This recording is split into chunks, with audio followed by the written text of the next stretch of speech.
आज हम लोग कल जहां तक देखे थे उसके आगे देखेंगे बिहार के इतिहास में। तो कल देखे थे हम लोग कि मौर्य युग के बहुत सारे अवशेष अशोक के मिले हैं, उसके भवन के अवशेष मिले हैं, उसके शिलालेख मिले हैं, अभिलेख मिले हैं। उसके आधार पर भी बिहार का इतिहास लिखा गया। उससे पता चलता है कि उस समय बिहार में क्या सिस्टम था। और सबसे अच्छी जानकारी मिलती है चाणक्य के पुस्तक अर्थशास्त्र से, तो वो साहित्यिक अभिलेख में आ जाएगा। लिखिए पैराग्राफ चेंज करके कि गुप्त युगीन अवशेष भी गुप्त है। उसके बाद जो प्रमुख काल था उसको कहते हैं गुप्त काल, गुप्ता पीरियड। लिखिए गुप्त युगीन अवशेष भी बिहार में उपलब्ध हैं।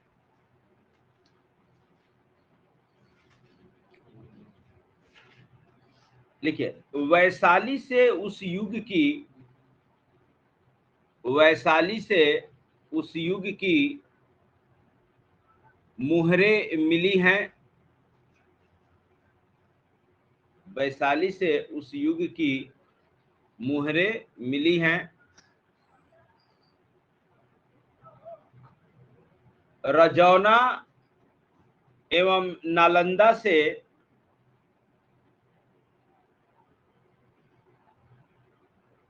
रजौना एवं नालंदा से चित्रित भित्तियां मिली हैं।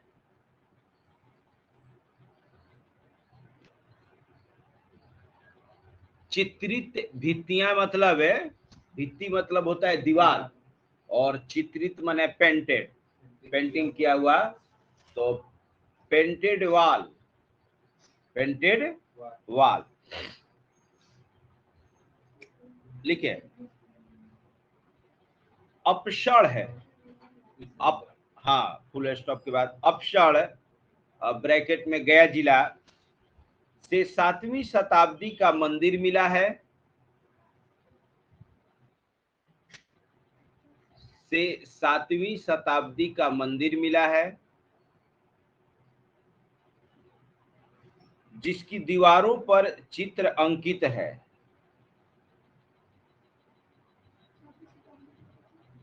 सातवीं शताब्दी का मंदिर मिला है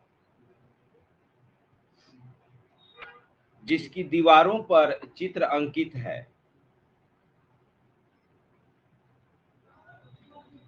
देखिए बिहार का प्रसिद्ध नालंदा विश्वविद्यालय, बिहार का प्रसिद्ध है नालंदा विश्वविद्यालय गुप्त युग में ही बना था।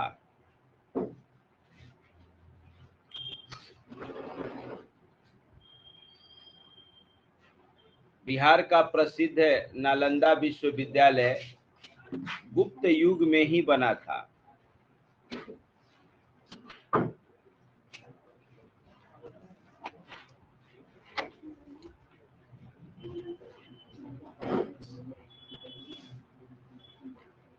तो गुप्त युग का तो सबसे बड़ा जो स्रोत है इतिहास का वो है आपका नालंदा विश्वविद्यालय, वो गुप्त युग में ही बना था।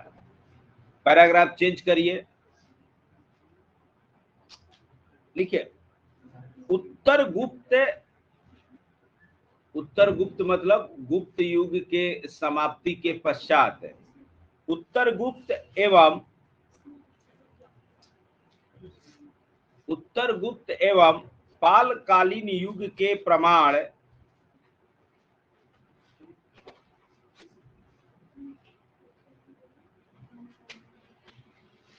उत्तर गुप्त एवं पालकालीन युग के प्रमाण नालंदा कुकरीहार, कुकरीहार एवं दक्षिणी मुंगेर से मिले हैं।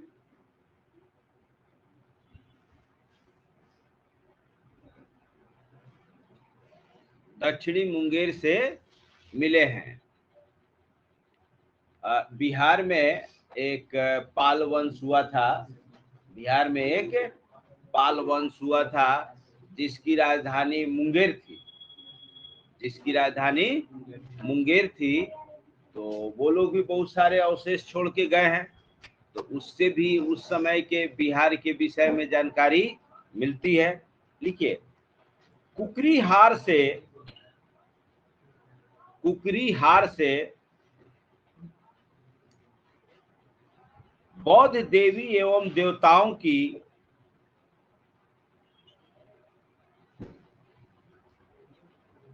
तांबे की सुंदर मूर्तियां मिली हैं।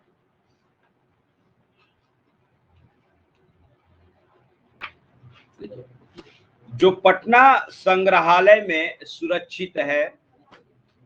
जो पटना संग्रहालय में सुरक्षित है।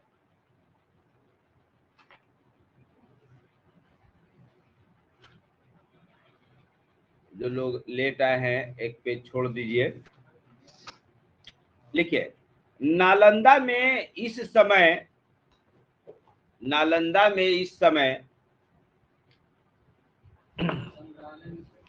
सुरक्षित है।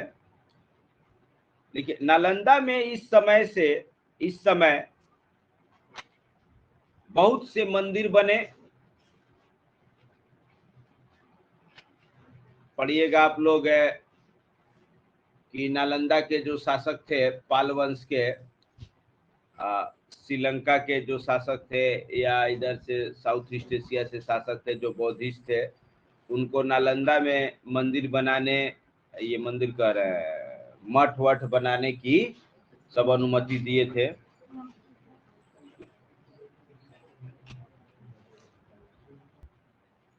लिखिए, जबकि अंतिचक ब्रैकेट में भागलपुर,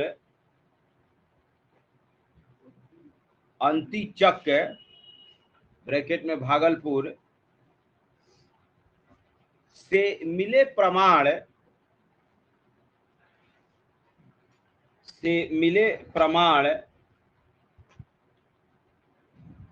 स्पष्ट करते हैं कि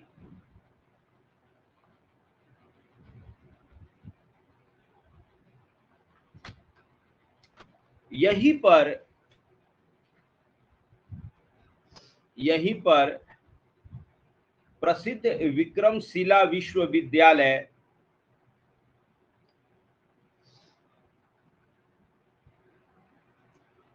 अवस्थित था। विक्रमशिला विश्वविद्यालय अवस्थित था। आज भी देखिए विक्रमशिला एक्सप्रेस चलती है भागलपुर से नई दिल्ली, है ना। लिखिए, बलिराजगढ़ है ब्रैकेट में दरभंगा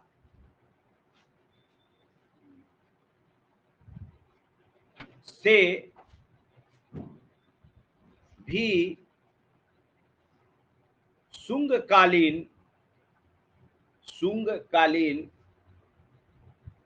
एवं पालकालीन प्रमाण मिलते हैं। शुंगकालीन एवं पालकालीन प्रमाण मिलते हैं। लिखिए, हेडिंग दीजिए, अभिलेखीय स्रोत। अभिलेख का मतलब लिखा हुआ। अभिलेख का मतलब लिखा हुआ। जैसे आप लोग पढ़े होंगे, याद होगा कि अशोक के बहुत सारे शिलालेख मिले हैं, पिलर एडिक्ट, रॉक एडिक्ट, और दूर नहीं आपके सासाराम में ये जो सामने पहाड़ी है इस पर भी रॉक एडिक्ट है। इस पर भी रॉक एडिक्ट है, अशोक का minor rock edict. Rock edict में कई प्रकार के थे, बड़े बड़े शिलालेख थे, स्तंभ लेख थे, पिलर लगा के रोड के किनारे उस पर राज्य का सब नियम लिखा जाता था, छोटे छोटे भी लिखे जाते थे। तो आइए, ये जो पुरानी बाजार वाली सड़क है, पहले मेन वही सड़क थी। उस जब फूल हुआ तो ई बाईपास बना, और ई फूल हो गया तो ऊ बाईपास बना। समझ में आया? तो मेन ओरिजिनल सड़क वही जानी बाजार वाला है, वैसे ये लोग निकला करते थे। तो वही रास्ते में उधर पिलर एडिक्ट बनवाया गया था अशोक के समय। आइए, तो चलिए लिखिए, अशोक पहला भारतीय सम्राट था। अशोक पहला भारतीय सम्राट था जिसने अभिलेख और शिलालेख बनवाए।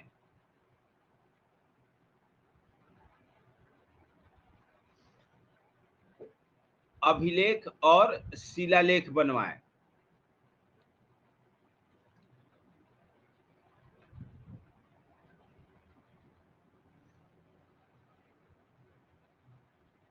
भारत में, सुनिए, भारत में अशोक पहला शासक हुआ जिसके दौरान का हमें लिखित साक्ष्य मिलता है।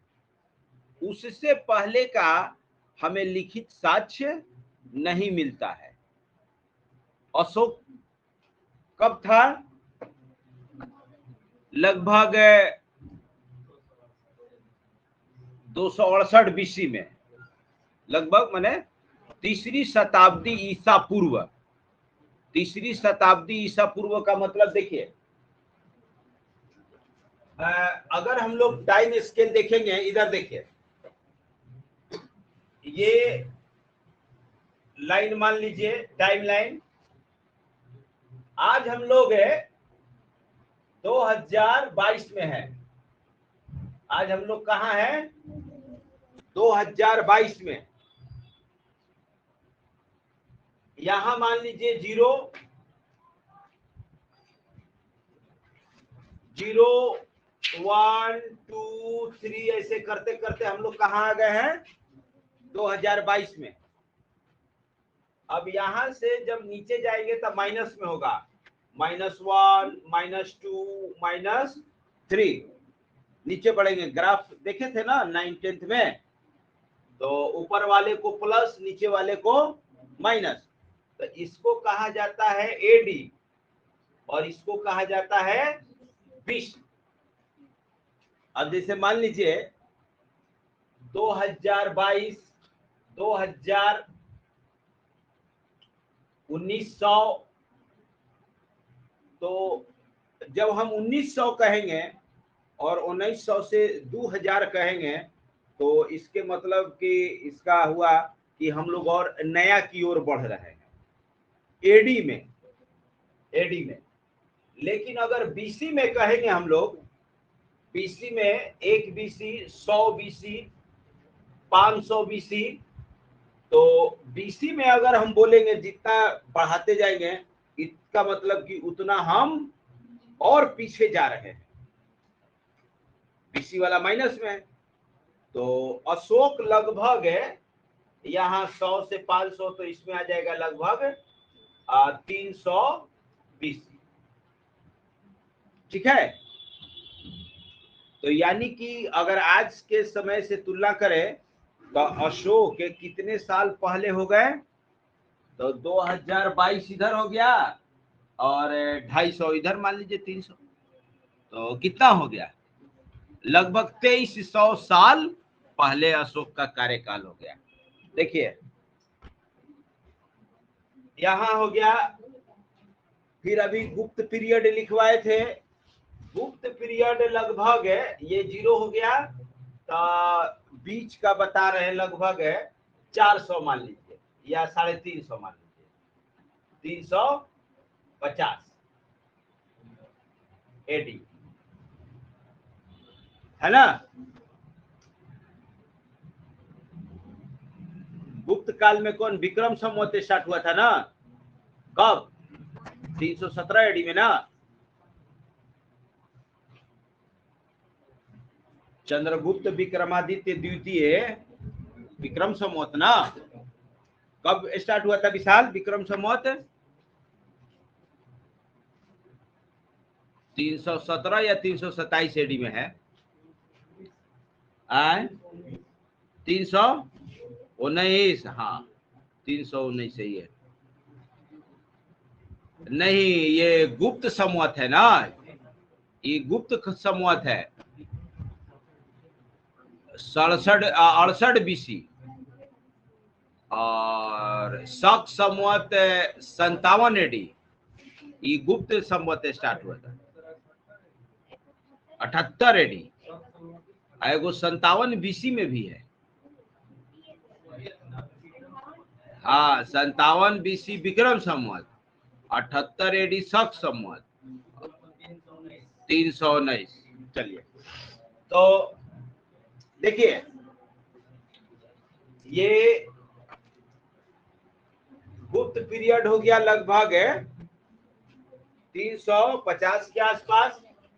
उसके बाद अभी लिखवाए थे पाल काल, पाल काल हो गया लगभग आपका 800 मान लीजिए, 650-700 से स्टार्ट होता है तो लगभग 800 एडी, ठीक है, और ऐसे अपना चलते आएगा। तो यहां से हम लोगों को 300 बीसी से कुछ कुछ लिखित साक्ष्य मिलना शुरू होता है कि हमारे इंडिया में क्या हो रहा था, कैसे हो रहा था, क्या सिस्टम था। लिखिए, अभिलेखीय स्रोत में लिखवा रहे थे कि अशोक पहला भारतीय सम्राट था जिसने अभिलेख और शिलालेख बनवाए। आगे लिखिए, अशोक के अभिलेख, ये कल भी लिख चुके थे आप लोग। अशोक के अभिलेख लौरिया अरेराज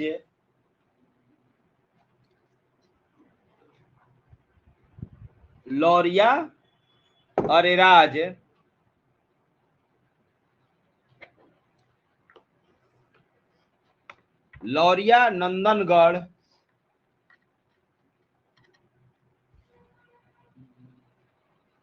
रामपुरुआ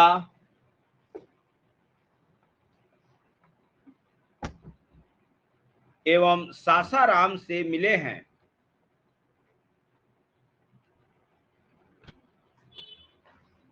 एवं सासाराम से मिले हैं।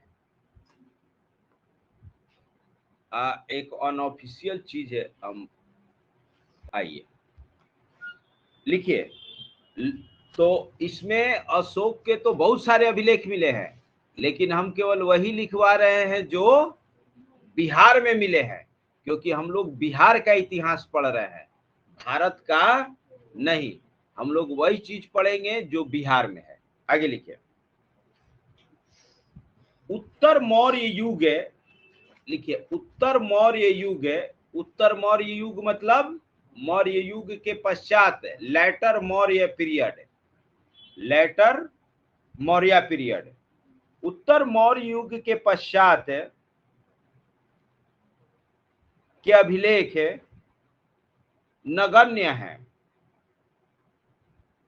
माने उसके बाद के अभिलेख नहीं है।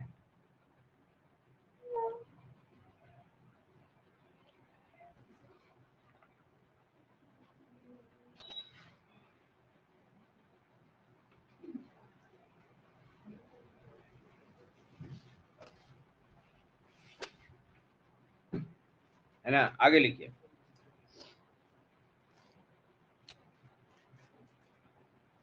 गुप्त युग के अभिलेख भी, गुप्त युग के अभिलेख भी सीमित एवं संदेहास्पद प्रकृति के हैं। गुप्त युग के भी ज्यादा अभिलेख नहीं मिले हैं। देखिए गुप्त कब हो गया, लगभग 300-500 एडी तक चला था, तो 400 एडी कर सकते हैं हम लोग। बीच का सीमित एवं संदेहास्पद प्रकृति के, संदेहास्पद मतलब स्पष्ट नहीं है।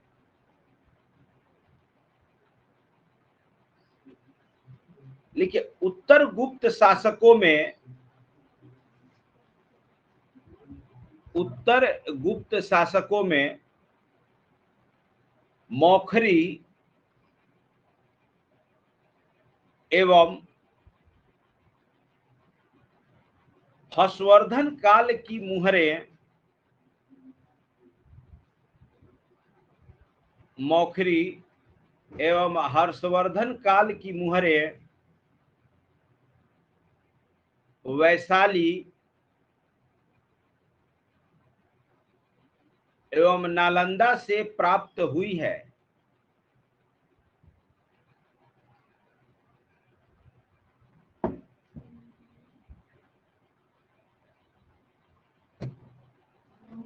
देखिए इधर देखिए, ये जब 350 लगभग 500 में ये गुप्त पीरियड खत्म हुआ, तब आया लगभग 600 में हर्षवर्धन, 600 में हर्षवर्धन।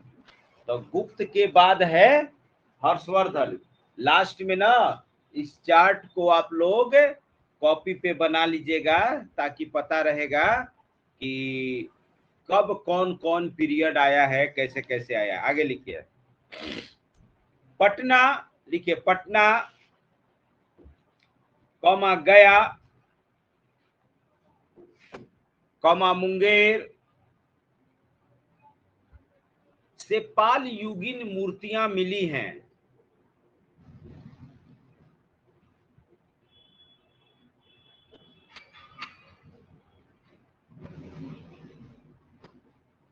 से पाल युगीन मूर्तियां मिली हैं। लिखिए, उत्तर गुप्त,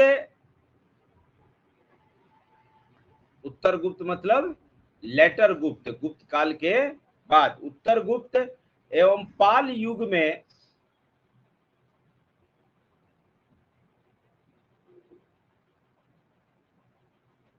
भूदान हेतु,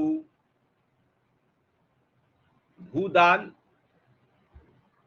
भूदान मतलब जमीन को दान में देना, और जमीन दान देने की प्रथा या दान दक्षिणा वाला प्रथा अभी जो पंडित जी लोग को दिया जाता है, ये सब गुप्त पीरियड से ही स्टार्ट हुआ है। इसी गुप्त काल में सब मंदिर बना, मंदिर बनना यहीं से शुरू हुआ। इससे पहले इंडिया में मंदिर नहीं बनते थे। जितना भी देवी देवता के मंदिर हैं, प्राचीनतम मंदिर सब उत्तर भारत में यही गुप्त काल से मिलना शुरू होते हैं।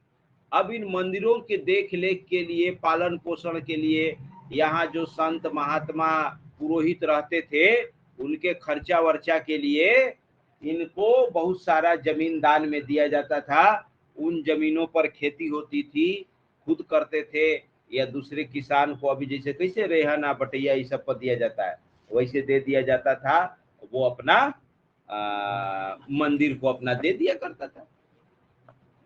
तो पहले अभी जैसा इतना बाजारवाद नहीं ना था, तो पहले तो केवल पेट भरना था, और जो भी 10-20 अपना साधु संत महात्मा अपना थे, बस अपना खा पी लिए, काम खत्म। लिखिए, उत्तर पाल युग में, उत्तर गुप्त एवं पाल युग में भूदान हेतु जारी ताम्रपत्र, ताम्रपत्र मतलब तांबा के पत्थर पर सब लिखा जाता था।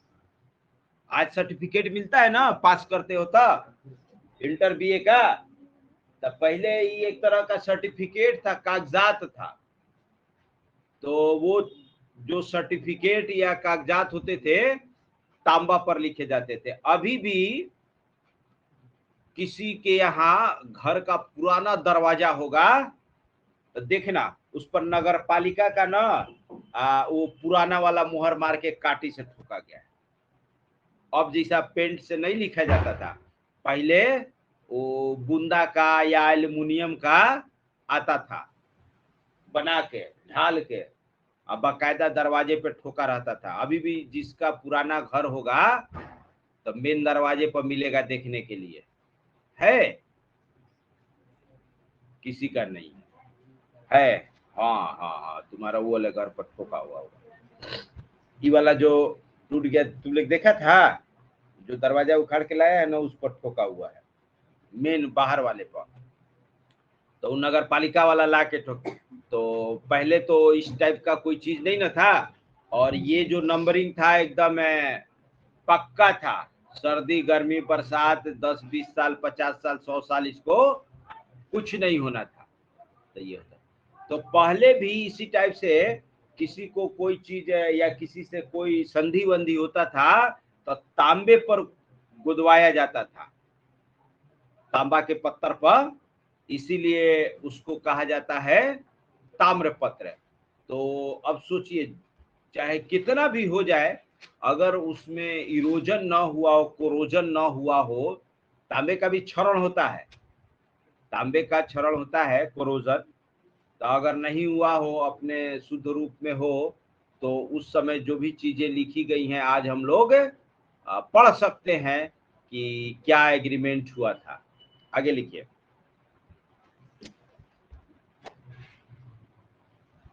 बहुत सारे अभी भी जो पुराने घराने हैं, रजवाड़े हैं, उनके घर में दस्तावेज जमीन उमीन का सब ताम्रपत्र पर है। नहीं इसे गोल लपेट के सब कागज नहीं है, ताम्रपत्र है, पतला एकदम रहता है, उसी पर सब गोद के वो रखा हुआ है।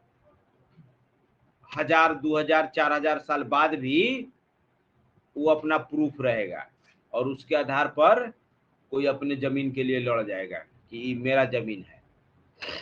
आइए,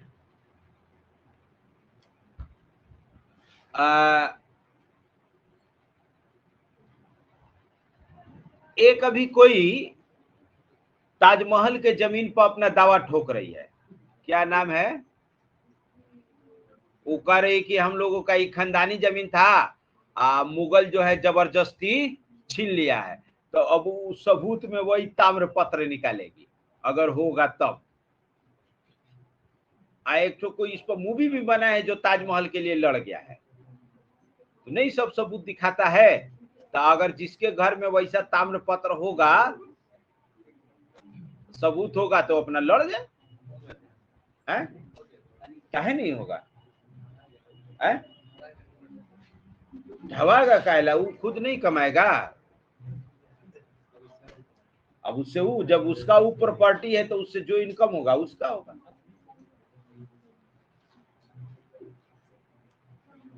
आइए देखिए, लिखिए कि हाँ, भूदान हेतु जारी ताम्रपत्र बिहार के इतिहास के अध्ययन हेतु काफी महत्वपूर्ण है। यहाँ तक हो गया? अच्छा लिखिए, ताम्रपत्र बिहार के इतिहास के, ताम्रपत्र बिहार के इतिहास के अध्ययन हेतु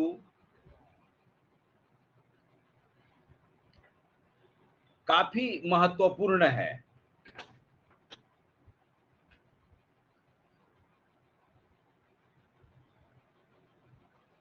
लिखिए, इनमें धर्मपाल का नालंदा ताम्रपत्र, इनमें धर्मपाल का नालंदा ताम्रपत्र,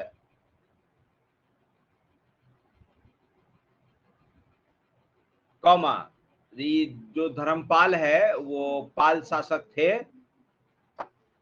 देवपाल का नालंदा एवं मुंगेर ताम्रपत्र,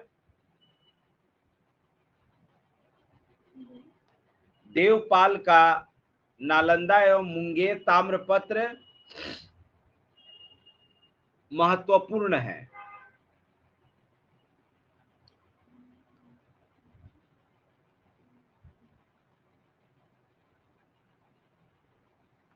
पैराग्राफ चेंज करिएगा, लिखिए, सेन वंश के अभिलेख, सेन वंश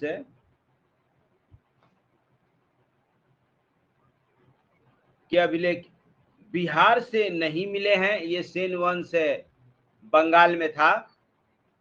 सेन वंश के अभिलेख बिहार से नहीं मिले हैं।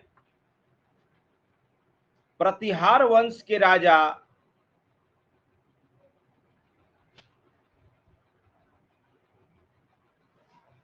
महेंद्रपाल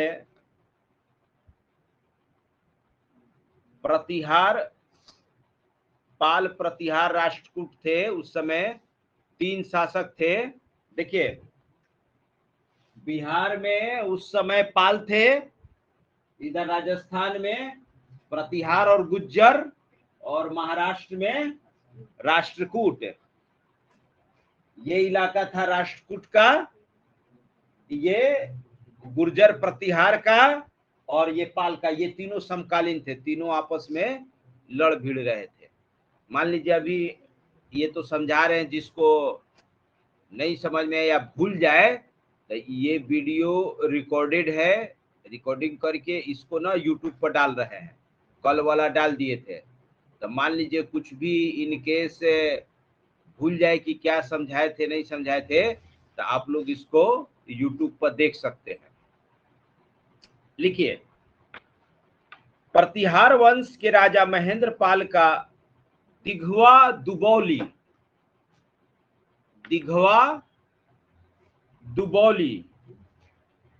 अनुदान अभिलेख है।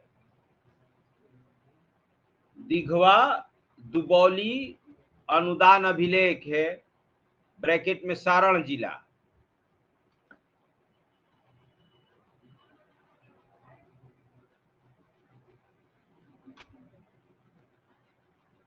ब्रैकेट में सारण जिला। पूछेगा कि दिघवा दुबौली अनुदान अभिलेख कहाँ है, तो सारण जिला। किसका है, तो प्रतिहार वंश के राजा महेंद्रपाल। अभिलेख से उपलब्ध है।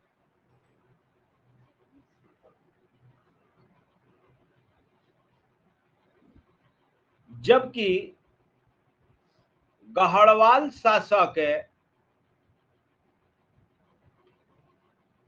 विजय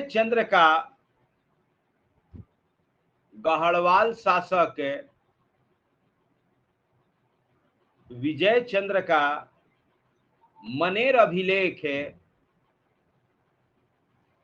उस समय के। मनेर है ना, यहाँ बीटा से आगे। पहले जो बस पटना जाती थी बीटा से मनेर होते हुए, अभी मनेर में कौन दरगाह है ना, मनेर का दरगाह बड़ा फेमस है, बड़ा प्राचीन है। तो अब जो है पटना वो बाईपास बना दिया, यहीं से एयरपोर्ट के अब इधर से निकल जाता है। अब पहले ये जाता था इसे मनेर होते हुए दानापुर होते हुए, अब सीधा निकलता है पटना से दानापुर चला जाता है, बाहर रेलवे स्टेशन।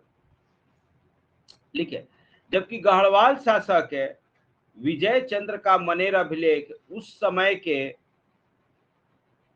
वित्त प्रशासन के संबंध में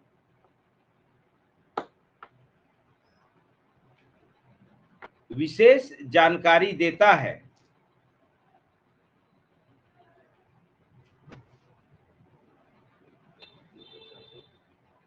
हाँ, विजय चंद्र का मनेर अभिलेख उस समय के वित्त प्रशासन के संबंध में विशेष जानकारी देता है। ये गहड़वाल वंश कहाँ था सदैव,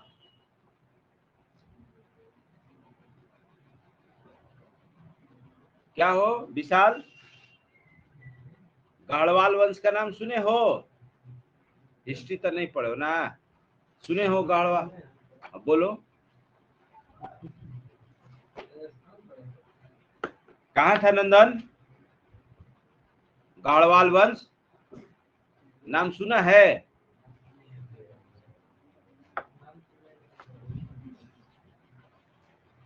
तुम हो अस्मिता, तुम पढ़ी होगी। अरे जयचंद का नाम सुने हो?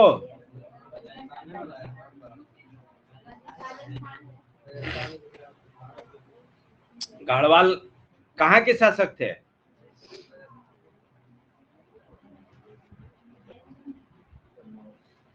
कन्नौज ना?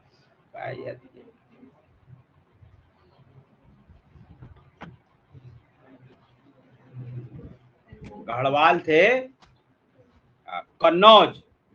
कन्नौज किधर है? पश्चिमी उत्तर प्रदेश। देखो यहीं पे कन्नौज लिखा है।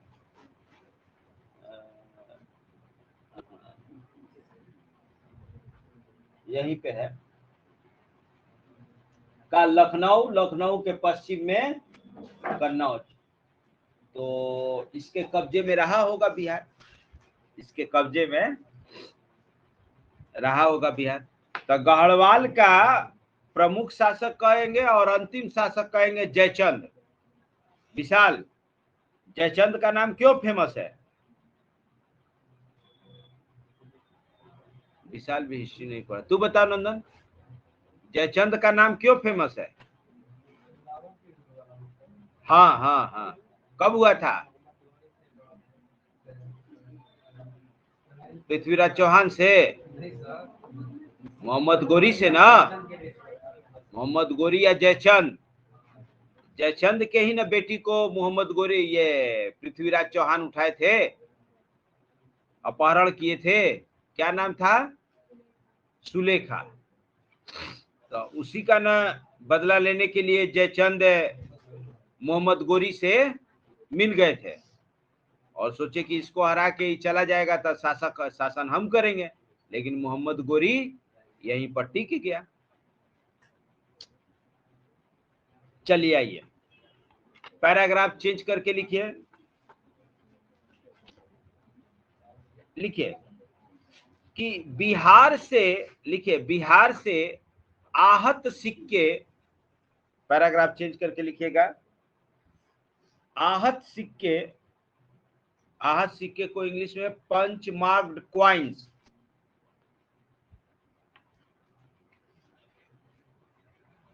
आहत सिक्के किसको कहा जाता है?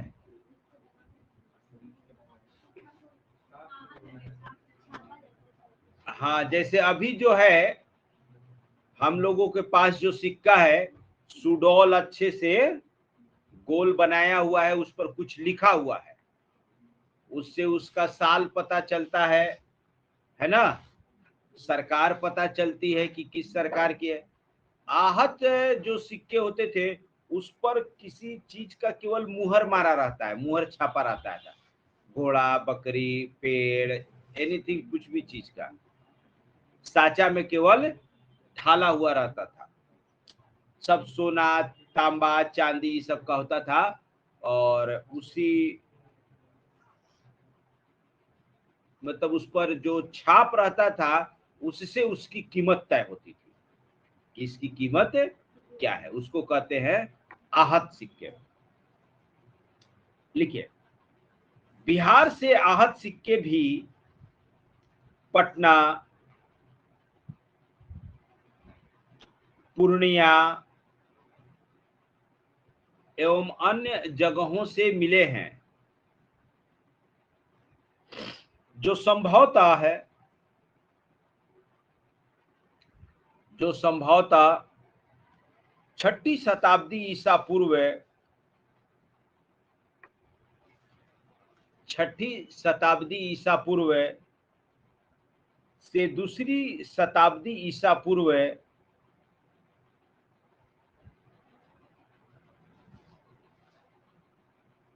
के बीच जारी किए गए होंगे।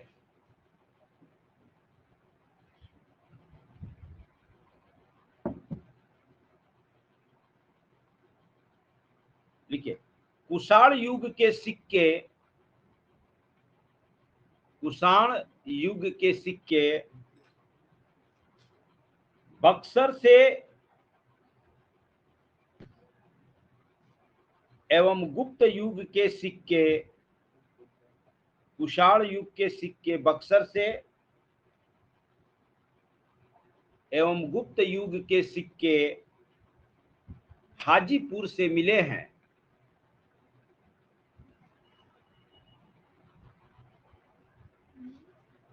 हाजीपुर से मिले हैं।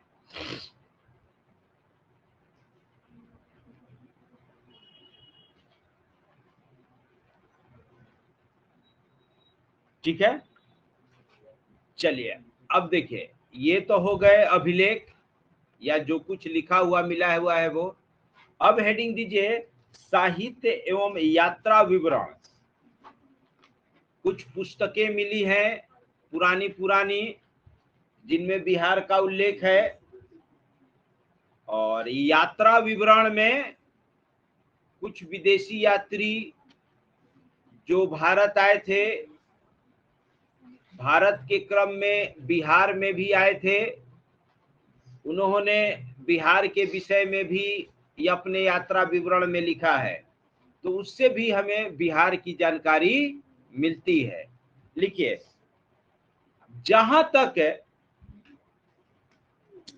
साहित्यिक स्रोतों का प्रश्न है, जहां तक साहित्यिक स्रोतों का प्रश्न है, बिहार का प्राचीनतम वर्णन,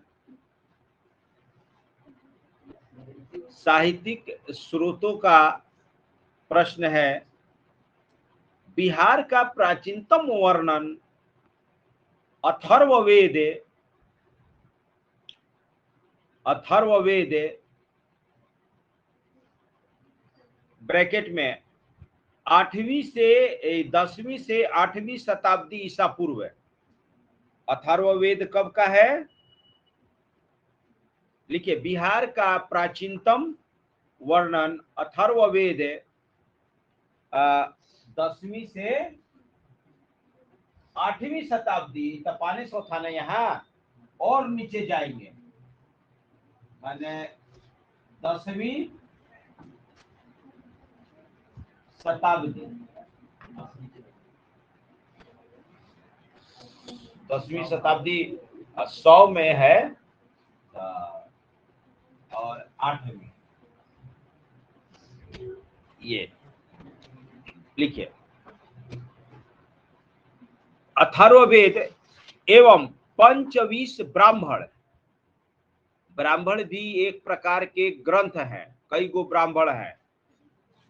ब्राह्मण कितना है? 18 तो पुराण है, 108 है शायद, क्या तो 108 ब्राह्मण है शायद। लिखिए, उनमें बहुत सारे शतपथ ब्राह्मण, तेरे ब्राह्मण, बहुत सारा ग्रंथ है ये सब, उसमें से एक पंचवीस ब्राह्मण है। लिखिए, पंचवीस ब्राह्मण ब्रैकेट में 8वीं से 6ठी शताब्दी ईसा पूर्व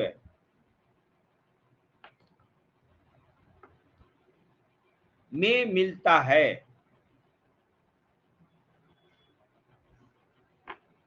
8वीं से 6ठी शताब्दी ईसा पूर्व ब्रैकेट बंद में मिलता है, में मिलता है। लिखिए, इन ग्रंथों में यहाँ के निवासियों को व्रात्य,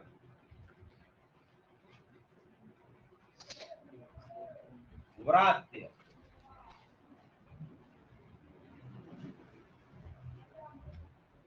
कहा जाता था। यहाँ के निवासियों को व्रात्य कहा जाता था। नाम है, जैसे अभी कैसे बिहारी कहा जाता है, उस समय व्रात्य कहा जाता था। व्रात्य का मतलब नीच होता है, इसीलिए नहीं बता रहे, पता ना शुरू से बिहार से। लिखिए, ऋग्वेद में यहाँ के लोगों को कीकट कहा गया है।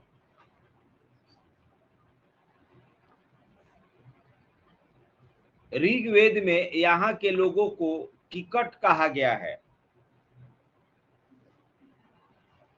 कीकट, की क ट।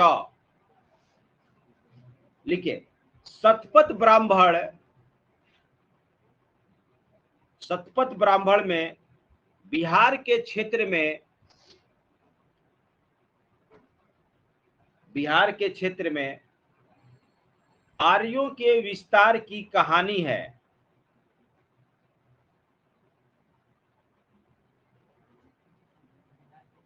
बिहार के क्षेत्र में आर्यों के विस्तार की कहानी है।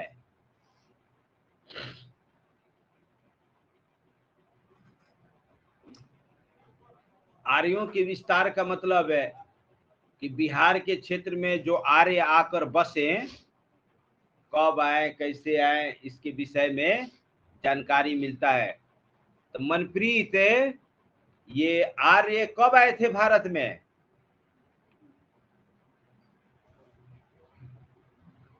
तुम बताओ नंदन, आर्य कब आए थे भारत में? उस वैदिक युग, वैदिक युग आर्यों का युग कहा जाता है। लगभग टाइम पीरियड 1600 बीसी से 1000 बीसी, 1600 से 1000 बीसी। लिखिए परंतु बिहार के संदर्भ में बेहतर जानकारी पुराण, पुराण भी एक प्रकार का ग्रंथ है। पुराण कौमा रामायण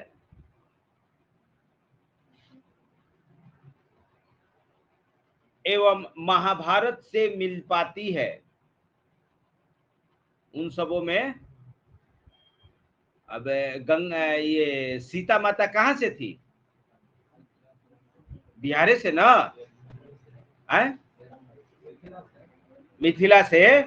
तो उस समय के विषय में वहां क्या था, वो सब जानकारी मिलती है। इधर ये ना कहीं बिहारे में, बिहारे से थी सीता जी, सीतामढ़ी में है। चलिए आगे लिखिए।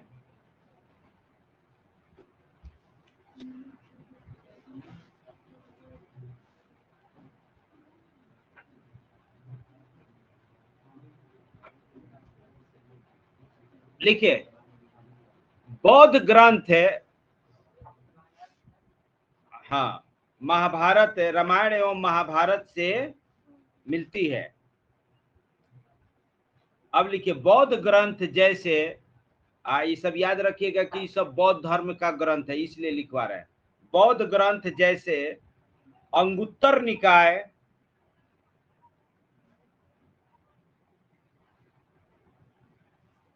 कौमा दिघ्घ निकाय, ये सब नाम है, रट जाइएगा। पूछेगा कि ये किससे संबंधित है, तो क्या कहिएगा?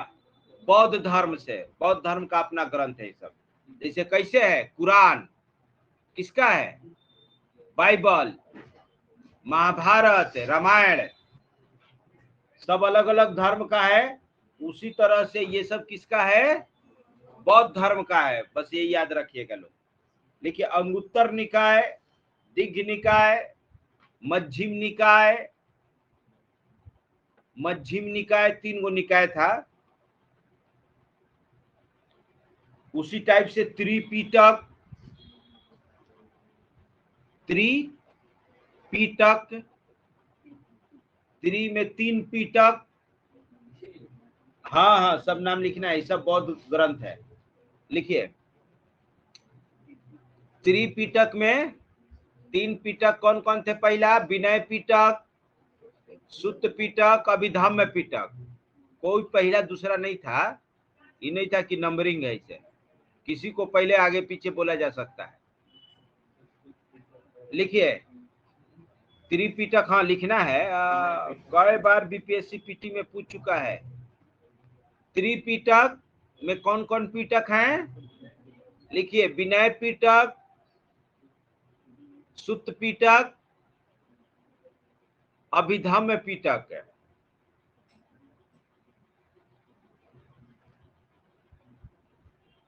तो ये तो पिटक हो गए। देखिए इसके अलावा अन्य जो बौद्ध ग्रंथ है लिखे दीपवंश, दीपवंश कौमा महावंश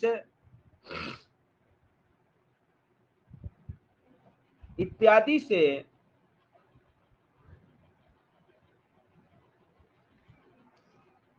बिहार की जानकारी मिलती है।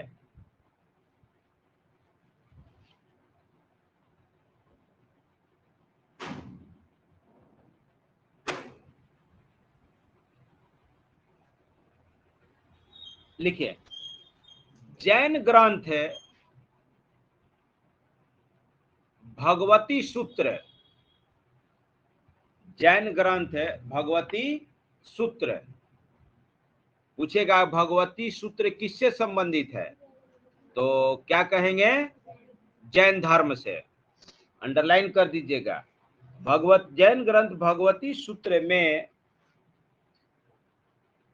वैशाली के विरुद्ध है, मगध के द्वारा वैशाली के विरुद्ध है, मगध के द्वारा इस्तेमाल किए गए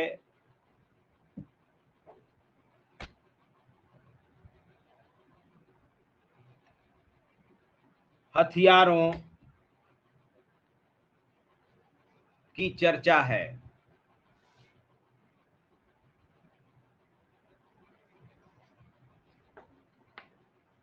की चर्चा है। तो ये सब तो कुछ ग्रंथ हो गए। अब देखिए ये ग्रंथ इसलिए मत याद करिएगा कि इसमें बिहार का वर्णन है, हम इसलिए बता रहे हैं कि आप इसका नाम जानिए, खास करके बौद्ध और जैन वाला, बौद्ध और जैन वाला। ये पुराण ब्राह्मण क्या होता है, कम से कम नाम सुने रहिएगा, तब ना पता चलेगा कि सब क्या है, तो ग्रंथ है ना, नहीं तो क्या है पता ही नहीं चलेगा। पैराग्राफ चेंज करके लिखिए, लिखिए मौर्य वंश के संदर्भ में जानकारी, मौर्य वंश के संदर्भ में जानकारी हमें कौटिल्य के अर्थशास्त्र, इसको भी बीपीएससी में कई बार पूछ चुका है कि अर्थशास्त्र के लेखक कौन है, तो कौटिल्य या विष्णुगुप्त या चाणक्य, कौमा कौटिल्य का अर्थशास्त्र, अर्थशास्त्र को अंडरलाइन करिएगा। लिखिए विशाख दत्त का मुद्रा राक्षस, मुद्रा राक्षस को अंडरलाइन करिए। कल इसी का टेस्ट होगा, पूछिएगा कि मुद्रा राक्षस के लेखक कौन है, तो आंसर होगा विशाख दत्त, विशाख दत्त का मुद्रा राक्षस। लिखिए कॉमा पतंजलि का महाभाष्य, वही पतंजलि जिसके नाम पर आज बाबा रामदेव अरबों खरबों कमा लिए। पतंजलि को सही बन जाए बाबा रामदेव की लाला रामदेव, अब तो प्योर बिजनेसमैन हो गए।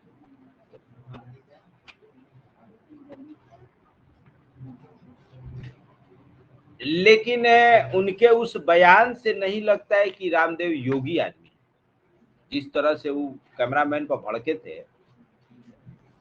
एक सन्यासी इतना उग्र हो जाएगा, ये सन्यासी को शोभा नहीं देता है।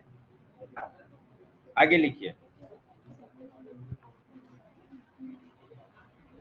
हाँ वो तो इतना योगा योगा ये सब मन मस्तिष्क चित्त सब शांत कर लेता है आदमी। हाँ तो इसीलिए ना कभी कभी उनका नाम लाला रामदेव कह देता है सब, कि बाबा रामदेव की लाला रामदेव, मैंने बिजनेसमैन है कि क्या है। आइए लिखिए, यही सबसे ना पतंजलि मार्केट में जब आया था, स्वदेशी स्वदेशी स्वदेशी, लगता था कि भाई स्वदेशी का झंडा उठाने वाला अकेला कंपनी यही है, लेकिन फ्लॉप कर गया। फ्लॉप कर गया का मतलब जो पहले चला था तूफान अब कहाँ है? क्या उसके आने से कोलगेट हिंदुस्तान यूनिलीवर का मार्केट शेयर कम हो गया? ऐसा उस सब का मार्केट शेयर जो बिक्री पहले था आज भी है। डाबर का, हिंदुस्तान यूनिलीवर का, आईटीसी का शेयर कम हो गया मार्केट शेयर। आप उठा के देखिए, उस सब का भी ग्रोथ बढ़ रहा है कंपनी का। क्या आज सब आदमी खाली पतंजलि के साबुन से नहा रहे हैं? हिंदुस्तानी सब हमको लग रहा है कि मैक्सिमम हिंदुस्तानी यूनिलीवर से नहाता होगा। जितना बढ़िया बढ़िया ब्रांड है सब हिंदुस्तान यूनिलीवर का है। याद रखिएगा, हिंदुस्तान यूनिलीवर इंडिया का नहीं है, इंडियन कंपनी नहीं है, डाबर इंडियन है। लिखिए, पतंजलि का महाभाष्य कॉमा महाभाष्य, महाभाष्य को अंडरलाइन करिएगा। देखिए अभी पूछा था ना किरीटार्जुन, किरीटार्जुन के लेखक कौन है? इस वाले में वो जो नोट्स देते हैं ना उसमें हम लिखे हुए थे उसको। आगे लिखिए, कलहड़ की राज तरंगड़ी, ये सब ना जितना चारों बुक पांचों लिखवाए हैं ये सबको क्लासिकल बुक कहा जाता है, ये कभी फेड नहीं होगा। कलहड़ की राज तरंगड़ी इत्यादि प्रमुख हैं।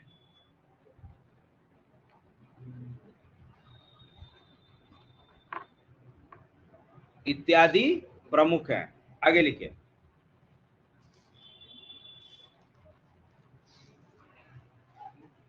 उत्तर मौर्य युग की जानकारी, उत्तर मौर्य युग की जानकारी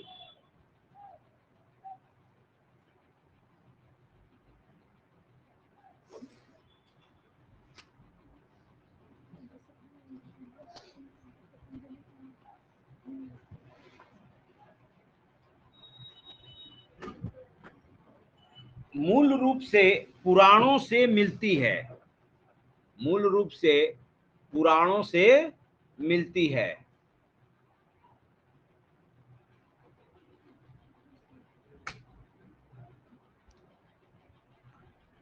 देखिए गुप्त युग के संदर्भ में, गुप्त युग याद है ना, गुप्त युग में आर्यभट्ट, वराहमिहिर, ब्रह्मगुप्त सब थे ना, कालिदास, कालिदास, भारवी और गुप्ते पीरियड में ना वो सब थे नवरत्न, तो उनके सब लिखे गए बहुत सारे ग्रंथ हैं, तो उस सब से हम लोगों को जानकारी मिलती है। और यहाँ से भी बीपीएससी में लगभग हर साल प्रश्न आता है। लिखिए, गुप्त युग के संदर्भ में आर्यभट्ट का आर्यभट्टीय, आर्यभट्टीय को अंडरलाइन करिएगा, महान गणितज्ञ, याद है ना। वैसे तो ये सबको चौथा पांचवा क्लास में अब पढ़ाया जाता है, कहानी सब दिया हुआ है।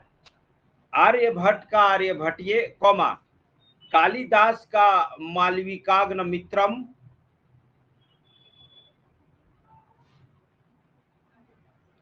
कालिदास का मालविकाग्न मित्रम कॉमा आर्य मंजूश्री, आर्य मंजूश्री एक ही में, आर्य मंजूश्री मूल कल्प इत्यादि महत्वपूर्ण है।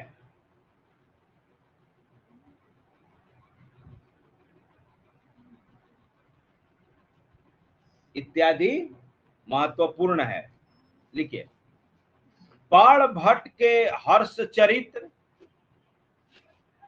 बाणभट्ट के हर्ष चरित्र एवं कादंबरी, बहुत फेमस ये सब पुस्तक है, अंडरलाइन कर दीजिएगा। बाण भट्ट के हर्ष चरित एवं कादम्बरी से उत्तर गुप्त एवं हर्ष युग की जानकारी मिलती है।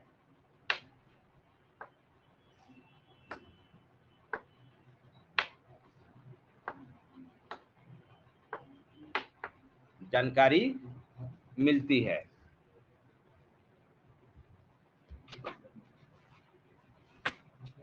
लिखिए,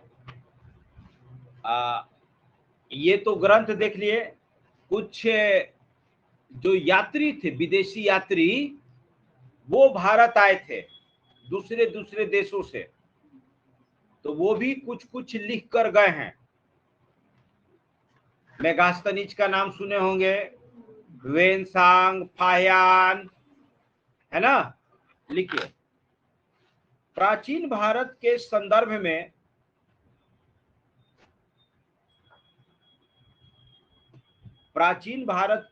में विदेशी यात्रियों के विवरण भी महत्वपूर्ण है।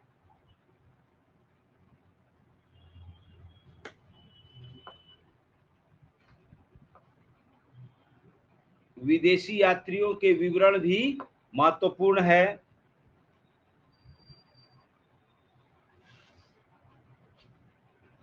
देखिए, जैसे मेगास्थनीज की इंडिका,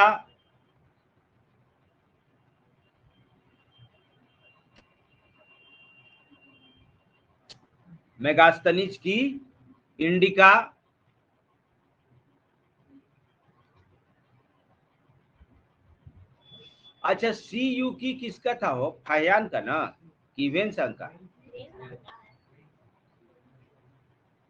सी यू की वेनसांग का। फाहियान का पुस्तक है कोई?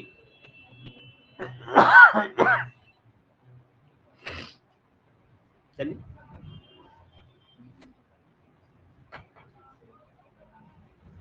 लिख लीजिए।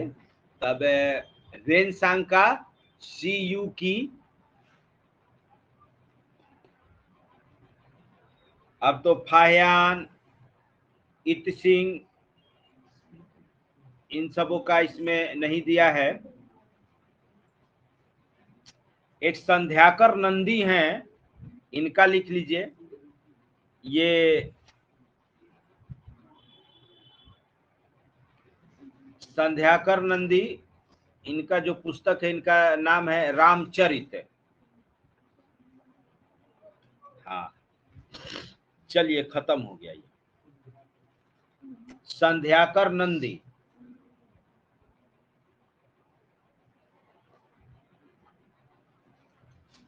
तो ये रहा बिहार के इतिहास के